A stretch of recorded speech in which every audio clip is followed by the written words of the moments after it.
Good morning everyone. आज का हमारा थर्ड लेक्चर है इंडियन जियोग्राफी में।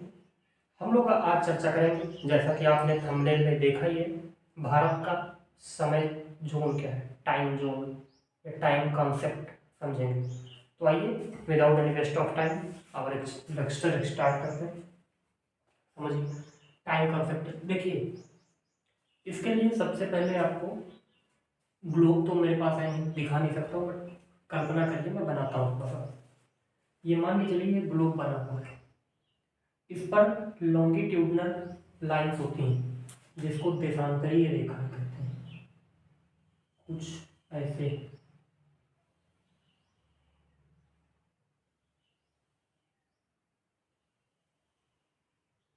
ऐसे सर्किल बनाती हुई इस तरह की रेखाएं होती हैं। ठीक, कितनी रेखाएं होती हैं ये आप कमेंट करके बताइएगा, आपको पता होंगी। इनको कहते हैं हम लोग देशांतर रेखाएं। देशांतर इंग्लिश में कहते हैं लॉन्गिट्यूडनल। ठीक, ये हमने एक ये से परपेंडिकुलर डाल दिया, यही होती है 90 डिग्री। अब अर्थ की डायरेक्शन क्या है सभी लोग जानते हैं। इधर क्या होता है वेस्ट, इधर क्या होता है east. West to east longitudinal रेखा है। ठीक, अब यहाँ पर भूमध्य रेखा है,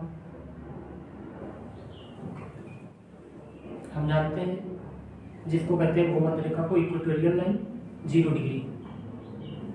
एक देशांतर घूमने में कितना समय लगता है?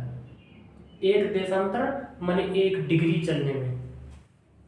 सपोज दैट ये एक देशांतर है, मैं इसमें भी दिखाता हूँ। देखिए, एक ये देशांतर हो गया। अब इससे यहाँ तक जाने में कितना समय लगेगा? ये होती है 1 डिग्री। 1 डिग्री, ठीक। 1 डिग्री जो होता है इसी को एक देशांतर कहते हैं। 1 डिग्री बराबर कितने मिनट होता है? 1 डिग्री बराबर होता है 4 मिनट। अब ये सर क्या एग्जैक्टली हमें याद रखना पड़ेगा? नहीं, मैं एक कॉन्सेप्ट देता हूँ, उसकी वजह से समझिएगा ये कैसे आता है 1 डिग्री बराबर 4 मिनट। आप सभी लोगों ने थोड़ा सा मैथ पढ़ा होगा। आप हमें ये बताइए, सर्कल हो, ठीक, या स्फेयर हो, इसका एंगल कितना होगा? गोलाकार चीज है पूरी, आप मानते हैं सर्कल, हम सर्कल मान के चलते हैं। सर्कल का जो एंगल होगा सेंटर पे 360 अंश का होता है, तो पूरा 360 अंश होगा। मानते हैं हम अपनी पृथ्वी को एक सर्कल मानते हैं, हालांकि स्फेरिकल है, हालांकि स्फेरिकल भी नहीं है, तो क्या है? एक शेप होती है जियोइड। ये जब मैं पढ़ाऊंगा आपको फिजिकल जियोग्राफी, उसमें समझाऊंगा, अभी यहाँ पर डिस्कस नहीं करेंगे। 360 अंश का कोण बनता है, और इस कोण को यानी पृथ्वी एक चक्कर लगाती है तब ये कोण बन जाता है। भाई कहाँ से बनेगा? यहाँ से चालू हुआ, मान लो ये पूरा घूमने में कितना समय लगा? 24 घंटे। 360 डिग्री पूरा करने में 24 घंटे लगते हैं। बात मानते हैं? ठीक, 24 घंटे आपको लगे। तो आप अब ये बताइए, हम इधर लिखते हैं 24 आवर बराबर 360 डिग्री। ठीक, अब 24 घंटे को आप मिनट में तोड़िए, तो मिनट में तोड़ेंगे कैसे? 1 घंटे में कितने मिनट होते हैं? 60। तो 24 घंटे में कितने मिनट होंगे? आप कैलकुलेट कर लीजिए। मैं करता हूँ तो 6 चौक 24 और 6 दूनी 12 और 12 और 2 14, 1440 मिनट आ गया, बराबर 360 डिग्री। क्लियर है? अब 360 डिग्री बराबर 1440 मिनट, तो 1 डिग्री बराबर कितना हो जाएगा? 1440 बटे 360। आप बाहर दे दीजिए, 36 चौक होता है 140। यहाँ से निकल के आया हमारा 1 डिग्री बराबर 4 मिनट। मुझे लगता है ये बात आपको स्पष्ट हो चुकी है। ठीक, तो यही 1 डिग्री बराबर 4 मिनट है। अब भारत की स्थिति यहाँ पर कहाँ है समझिए। भारत भूमध्य रेखा ये 0 डिग्री है, इसके थोड़ा सा ऊपर है हमारा भारत। अब यहाँ तो शेप बनाना भारत का बड़ा मुश्किल है। इमेजिन करिए, यहाँ से होती है 1 2 3 4 5 6। अगर पिग्मेलियन पॉइंट से हम ले लेते हैं, यहाँ 6 डिग्री 4 मिनट, 6 डिग्री 4 मिनट से लेकर ऊपर है 37 डिग्री 6 मिनट। ये उत्तरी विस्तार है। दक्षिण में कितना विस्तार है, सॉरी पूर्व में, उत्तर पूर्व में, पूर्व में कहाँ से विस्तार है, तो इस जगह से लेकर के इस जगह की जो दूरी है, ये दूरी होती है आपकी 67 डिग्री, सॉरी 68 डिग्री है, 68 डिग्री 7 मिनट से 97 डिग्री 25 मिनट, इतना विस्तार होता है। यानी भारत में अब जब आप यहाँ से देखोगे कच्छ केरल से, ये पूरी, ये पूरा जो यहाँ तक बल्कि देखना हमें तो किबुथु तक, ये कितना है, ये पूरा आपका पड़ता है जो ऐसे पूरा एक विस्तार है भारत का, पूर्वी विस्तार। ये जो है आपका यहाँ मान लेते हैं 68 डिग्री 7 मिनट से लेकर 97 डिग्री 25 मिनट। आप कैलकुलेट करोगे बीच में 68 और 97 के बीच में लगभग 30 डिग्री का फर्क आता है, 30 डिग्री का, 30 डिग्री। अब 1 डिग्री बराबर आपने पढ़ा, 1 डिग्री बराबर 4 मिनट होता है, आप ये जानते हैं। तो 30 डिग्री बराबर कितना हो जाएगा, 1 डिग्री बराबर 4 मिनट, तो 30 डिग्री बराबर 4 गुणे 30 बराबर 120 मिनट। अब हमें ये बताइए, 120 मिनट पृथ्वी को घूमने में इतना समय लग रहा है। अगर पृथ्वी हमारी जब कच्छ गुजरात से घूमेगी, अरुणाचल प्रदेश के किबुथु तक जाएगी, गुजरात के गुहरमोती से, तो 120 मिनट यानी 2 घंटे का वक्त लगता है। आप समझ रहे हैं। अब कल्पना कीजिए, सूर्य किधर से निकलता है, पूर्व से निकलता है, पूर्व से निकलता है। अब आप ये बताइए, पूर्व में मान लीजिए किबुथु या अरुणाचल प्रदेश जो है, वहां 6 बजे सूर्य निकल रहा है। मान लीजिए आप वहां पर हैं, आपने बढ़िया किरणें देखी सुबह सुबह, अप्रैल मई का मौसम है, सुबह सुबह ताजी हवा लेने 6 बजे निकल पड़े टहलने। आपका मित्र एक रहता है गुजरात के कच्छ में या गुहरमोती में, आपने फोन किया, भाई उठ गए? वो क्या कहते हैं, कहते भाई अभी कहाँ उठ जाऊंगा, 4 बजा है अभी। क्यों? मैंने 4 क्यों बोला?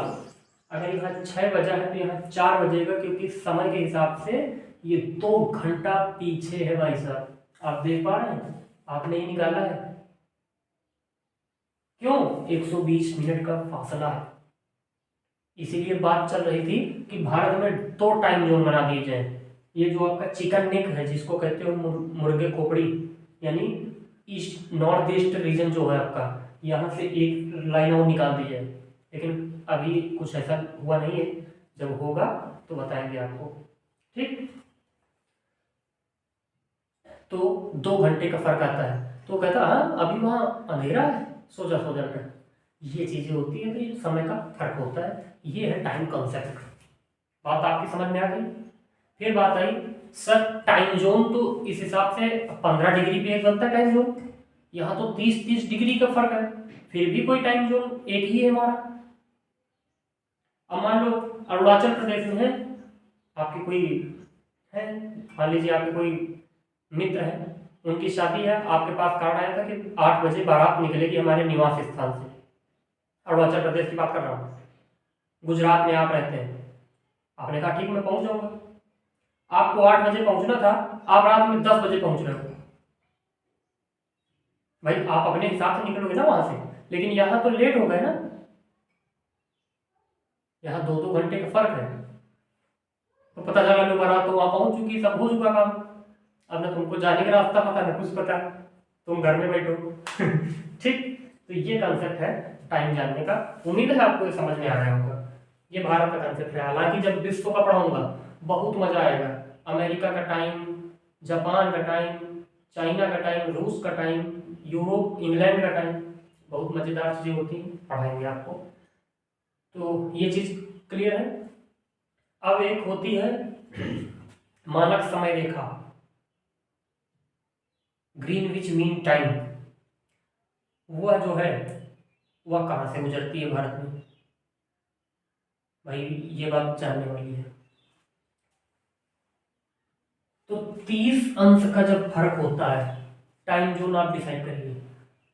30 को अगर हम आधा कर देते हैं, टाइम जोन तो वहीं से निकालेंगे ना, आधा कर दीजिए 30/2, लगभग 15 डिग्री आता है। 15 आएगा ही। अब 15 डिग्री है, यानी आप 68 जो यहाँ पर है, इसमें 15 जोड़ेंगे तो कितना आएगा? 68 को 15 कितना होता है? तो ये लगभग आता है 82.5, 82.56 समथिंग कुछ आता है। ये कहाँ से लाइन गुजरती है? तो यानी ये पूरी लाइन जो है इसको भेदने वाली एक रेखा होगी, जो आपकी कुछ यूं गुजरेगी, यूं। गलत बन गई। यू कैन जस्ट इमेजिन, इस तरह की एक रेखा होगी। हालांकि ग्लोब में ऐसे ही बनती है, तो मान लीजिए आप एक ऐसी रेखा होगी कुछ, ठीक। बाकी बनती तो ऐसे ऐसे ऐसे ऐसे, जिस तरह से भी है, तो ये रेखा हो गई आपकी, मान लिया, ठीक है।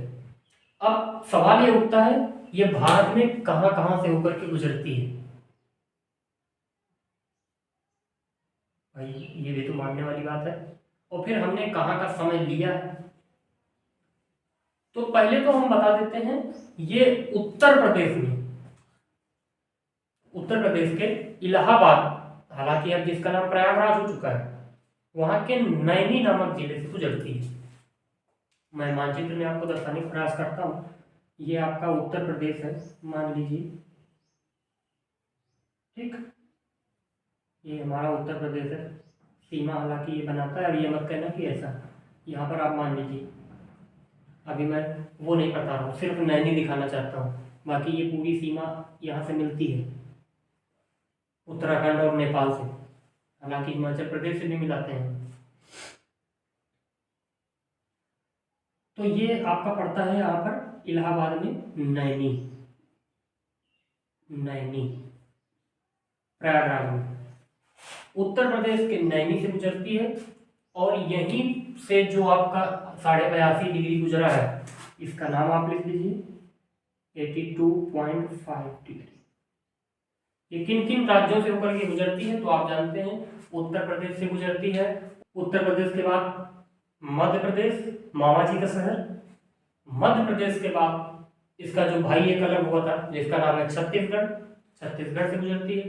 देन उड़ीसा, वह राज्य जहां 261 ईसा पूर्व में एक ऐतिहासिक युद्ध हुआ था, कलिंग युद्ध। कलिंग राज्य को जीता था सम्राट अशोक जी ने। और उसके बाद आंध्र प्रदेश, जो वो भी अब अलग हो चुका है, किससे? तेलंगाना, या यूं कह लीजिए आंध्र प्रदेश से अलग हो चुका है तेलंगाना। सर तेलंगाना कब अलग हुआ था? तो ऐतिहासिक तारीख है 2 जून 2014 को तेलंगाना आंध्र प्रदेश से अलग हुआ था। Is it clear? ठीक। तो ये 5 राज्य आपने लिख लिए होंगे। मुझे लगता है ये लिखने की जरूरत नहीं, मैंने बोल दिया काफी। ये तो रहा आपका टाइम कंसेप्ट। आप लिखने में अधूरा लगता है ना, लिख लीजिए। अच्छा, कहाँ कहाँ से? उत्तर प्रदेश, मध्य प्रदेश, छत्तीसगढ़, उड़ीसा, आंध्र प्रदेश, ठीक। क्या? 82.5 डिग्री ईस्टर्न देशांतर, ठीक। अब बात करते हैं कुछ स्पेशल फैक्ट्स की। भारत का ऐसा कौन कौन से राज्य हैं जो तीन तीन देशों से सीमा बनाते हैं? आपको ये एक राज्य ढूंढिए, देखिए मैं ही बताता हूँ। सबसे पहले ऊपर आइए, ये आपको दिख रहा है, ये क्या है? सिक्किम। सिक्किम को लिखिए, सिक्किम तीन राज्यों से सीमा बनाता है। कौन कौन से हैं? इधर आपका नेपाल, ऊपर चाइना, नेपाल चाइना और ये भूटान, तो नेपाल चाइना और भूटान। इसके बाद और कौन सा है? और एक और राज्य है पश्चिम बंगाल, यहां है वेस्ट बंगाल आपका। सबसे पहले बांग्लादेश, ये रहा बांग्लादेश, अमर सोनार बांग्ला, किसने लिखा है? रविंद्रनाथ टैगोर जी ने।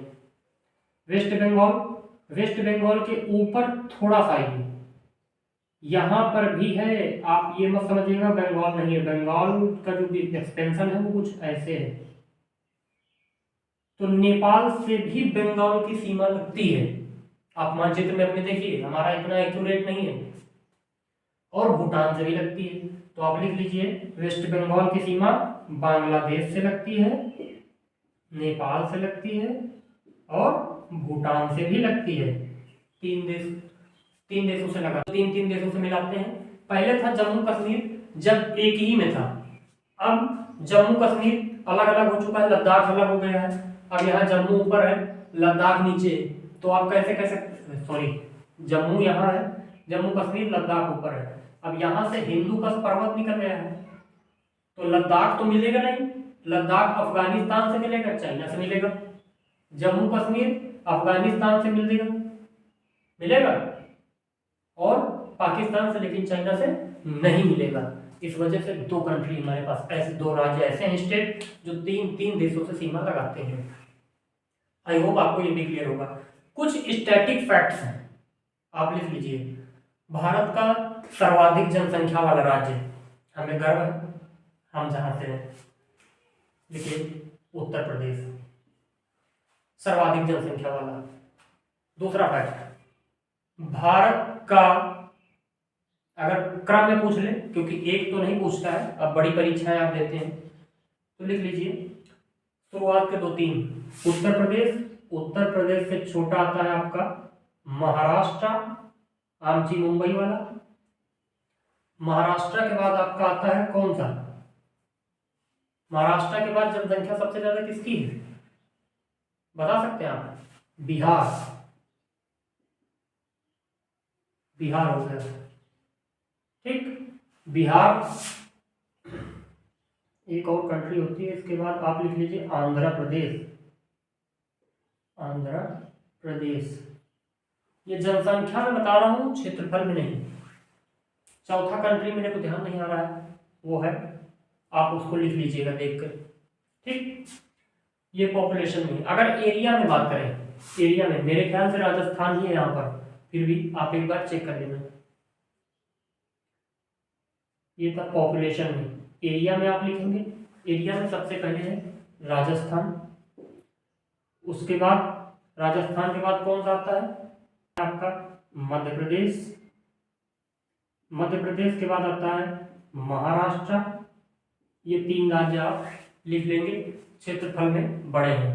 इसके बाद आप जानते हैं उत्तर प्रदेश लिख लीजिए, हमने कम नहीं है, ठीक। उत्तर प्रदेश हो गया आपका चौथे नंबर पे। इसके बाद हम बात करते हैं भारत में सबसे कम जनसंख्या वाला राज्य। आप जानते हैं, अगर राज्यों में हम बात करें तो सिक्किम, यही ऊपर। कितनी जनसंख्या है सिक्किम की? 6 लाख, 6 लाख जनसंख्या है मात्र। अगर सबसे छोटा राज्य क्षेत्रफल में बात करें, गोवा, गोवा सबसे छोटा एरिया है गोवा का। सबसे छोटा केंद्र शासित प्रदेश अगर हम आपसे बात करें तो आप बताइए कौन सा है? लक्षद्वीप। सबसे छोटा यूटी आपका जो पड़ता है उसका नाम है लक्षद्वीप। लक्षद्वीप है आपका सबसे छोटा यूनियन टेरिटरी। बात समझ में आ रहा है आपको? ठीक है। लक्षद्वीप की जनसंख्या अगर आपसे कोई पूछ लेता है, हालांकि इतना कठिन नहीं पूछना चाहिए, 64,429 लोग रहते हैं बस लक्षद्वीप में। पूरे राज्य केंद्र शासित मिलाकर के कभी सवाल बने, लक्षद्वीप टिक करना, एरिया में टिक कर देना छोटे में, जनसंख्या में भी टिक कर देना छोटे में। तो मेरे ख्याल से आज का लेक्चर इतना ही होना चाहिए। आप स्क्रीनशॉट ले लीजिए। आप लोग ऐसे सपोर्ट बनाए रखिए। हम लोग मिलेंगे फिर अगली क्लास में। तब तक के लिए अपना ख्याल रखिए, स्वस्थ रहिए और यूं ही मुस्कुराते रहिए और हमें भी प्यार और सपोर्ट अपना देते रहिए। धन्यवाद।